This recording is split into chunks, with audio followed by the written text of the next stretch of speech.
$4 billion in annual revenue, more than 130 locations nationwide. BCF, boating, camping, fishing, dominates Australian retail like no other chain in the outdoor space. But 84% of the fishing rods on those shelves don't list a material grade. 73% of their reels omit basic drag specifications, and gear failure complaints have climbed 27% in just 2 years. Millions of Fishos are abandoning big box fishing gear in 2026, and it has nothing to do with price. To understand what went wrong, you have to see how one company quietly rewired the entire tackle industry. BCF began in 1994 as a boating and tackle retailer in Queensland. By the turn of the millennium, the company had already left its small-town roots behind, operating stores right across Australia. This pace of expansion only accelerated. The acquisition of Ray's Outdoors and the continued push into regional markets pushed BCF past 130 locations, cementing its status as the country's dominant sporting goods retailer for outdoor enthusiasts. By 2010, the chain operated around 100 stores. A decade later, that number had grown significantly, with BCF opening new outlets in both major cities and regional centres, places like Townsville, Toowoomba, and suburban corridors far from any coast. The company's push into fishing gear was not an afterthought. In the early 2000s, BCF's leadership identified the angling market as a key growth driver. Store layouts were redesigned to feature expanded rod and reel aisles, live bait tanks, and in some flagship locations, in-store demonstration setups. The Pro Series and mid-tier product lines appeared in these years, targeting customers who wanted more than basic entry-level gear, but weren't ready to pay specialty shop prices. Between 2005 and 2020, annual fishing gear sales at BCF jumped substantially. According to annual reports and investor presentations, by 2020, the company's outdoor superstore format dedicated up to 20% of floor space to fishing, boating, and camping, a deliberate move to capture the full spectrum of outdoor customers under one roof. Competitors struggled to keep pace. Anaconda and Fishing World, while present, could not match BCF's national footprint. The 2026 annual report shows BCF holding more than 130 locations with strong net sales and solid earnings per share. BCF had become the undisputed heavyweight in the Australian outdoor retail space. Scale brought bargaining power. BCF negotiated direct contracts with global manufacturers, securing lower wholesale prices and exclusive models. This allowed the chain to offer private label reels and rods at 10 to 15% below the price of comparable name brands while maintaining premium lines at specialty shop levels.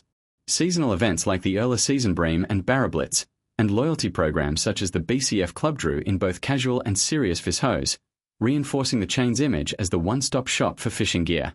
The result was a retail network that blanketed the country. By 2026, more than 130 BCF stores stocked fishing equipment from far north Queensland to Tasmania.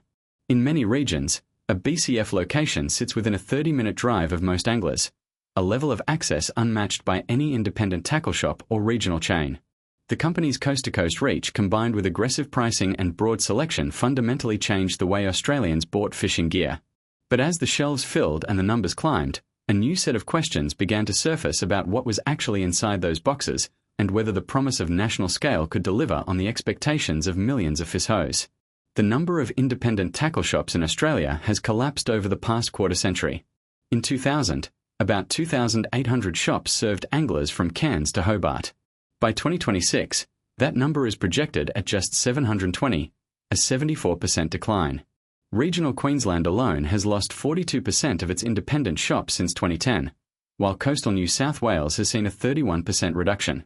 In Western Australia, the contraction stands at 16%. These aren't just statistics. They represent the disappearance of storefronts that once anchored local fishing communities. For many towns, the loss is more than economic. Independent tackle shops have long been gathering points, places where Fishos swap stories, get advice, and learn about the local water. When a shop closes, the ripple spreads far beyond the till. Attendance at local fishing clinics drops. Youth tournaments lose sponsors.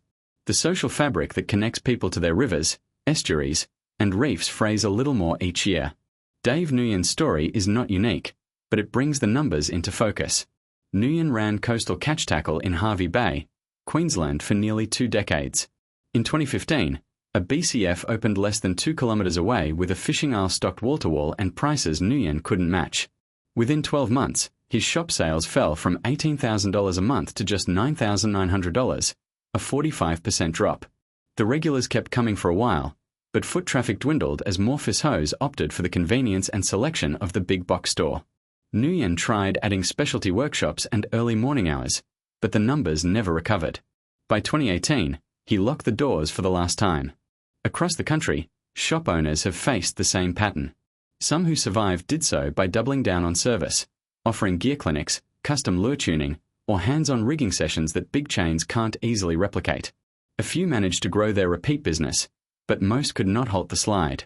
National surveys show that in areas with a BCF location, the average number of independent shops per 10,000 anglers has dropped to under 1. In areas without a big box presence, that figure remains more than double. As independent shops vanish, so does a source of expertise built over generations. The advice that once came from behind the counter now floats online, scattered across forums and social media groups. For Fishos, the loss is felt in practical ways: fewer places to get a reel serviced, less local knowledge about what's biting on the local estuary, and a growing sense that personal connection has been traded for shelf space and discount tags. A walk down the fishing aisle at a BCF in 2026 reveals a wall of bright packaging and bold claims: Pro, Elite, Performance Series. Yet, for the seasoned fisher, something stands out for what isn't there. The boxes and rod tags rarely list the technical details that matter on the water. A 2025 shelf audit found that 84% of rods and 73% of reels lacked even basic material or drag specifications on their packaging. Instead, most displayed generic marketing language, leaving buyers to guess at graphite grades, gear ratios, or corrosion resistance. For anglers who rely on gear to perform under pressure, this absence is more than a minor oversight. Lena Wu, a procurement specialist who has worked with both independent shops and national chains, puts it plainly: if I can't see the modulus rating or drag range, I assume they're hiding something. The missing data forces customers to choose based on price, color, or brand name rather than on the information that predicts whether a rod will hold up to a heavy barra or a surging GT, or if a reel's drag will slip when it matters most. The problem isn't limited to a single product line. The audit, which sampled stores in 4 states, documented the same gaps across BCF's private label gear and major national brands alike. Even rods labeled as tournament-ready rarely disclose the actual graphite blend or layup schedule. Reels with high-performance drag often emit the maximum tested drag force, and terminal tackle packaging lists size but not material grade or corrosion testing results. For buyers, the shelf becomes a guessing game. The lack of transparency paired with uniform branding and discount tags leaves experienced Fishos skeptical, wondering if the gear inside the box can actually deliver on the promises printed outside. Wu's observation echoes a growing sentiment: when critical specs go missing, trust begins to erode. Independent lab testing reveals what the packaging never does.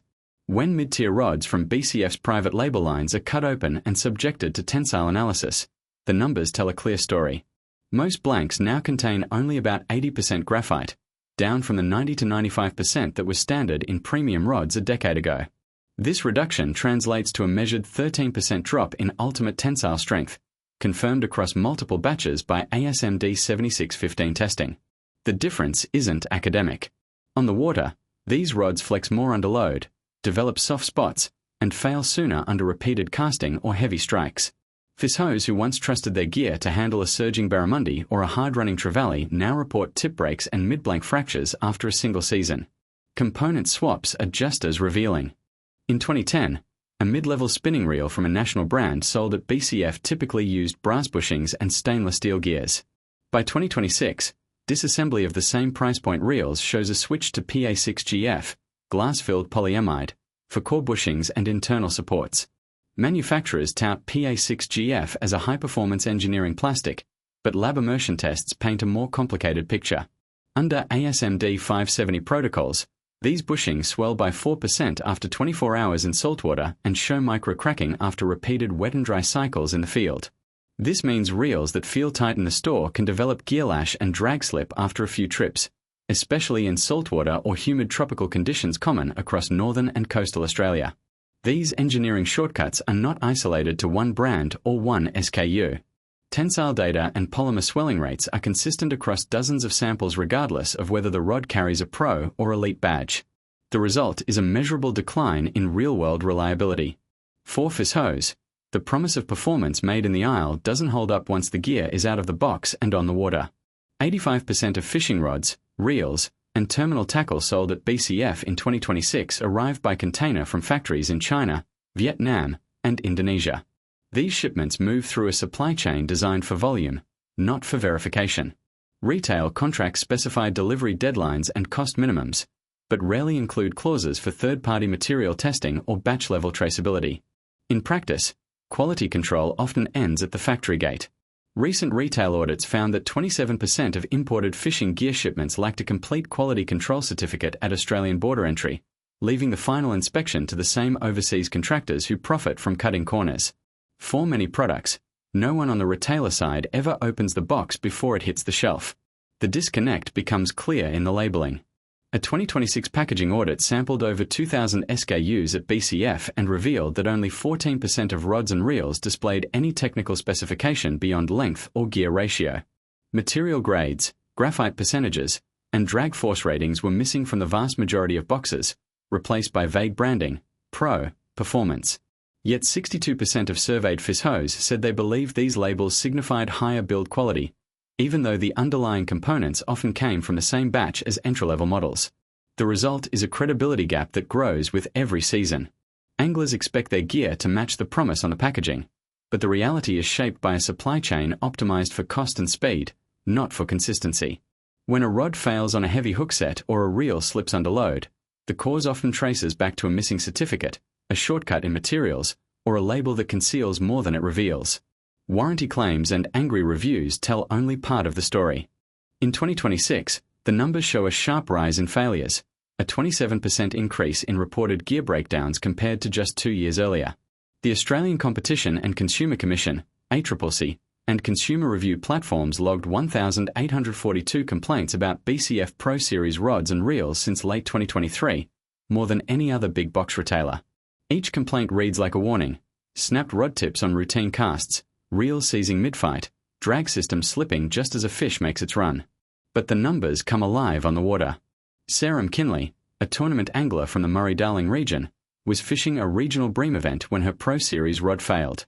She hooked into a heavy fish, 1.8 kilograms by the judges' scales, only for the rod to splinter at the mid-blank as she tried to steer the fish from snags.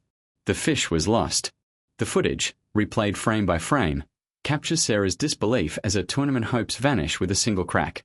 For Fishos like her, the cost isn't just a broken rod or wasted money. It's lost time, lost opportunity, and trust that doesn't come back. A closer look at the numbers reveals why so many Fishos are rethinking where they buy their gear. Over a typical 2-year period, replacing broken rods and reels purchased at big box stores costs the average Australian angler about $480. In contrast, those who buy from specialty shops or direct-to-consumer brands spend just $280 on replacements in the same period. On top of that, troubleshooting and returning faulty gear eats up nearly 6 hours per year, time most would rather spend on the water. Survey data from 2025 shows that 71% of Fishos now rank in-person advice and verified product specs as their top priorities when choosing where to shop. The shift is already underway. 58% of surveyed anglers report buying at least some gear directly from manufacturers or specialty retailers, bypassing the big box model entirely. Independent tackle shops that have survived the big box era now offer more than just shelves of gear.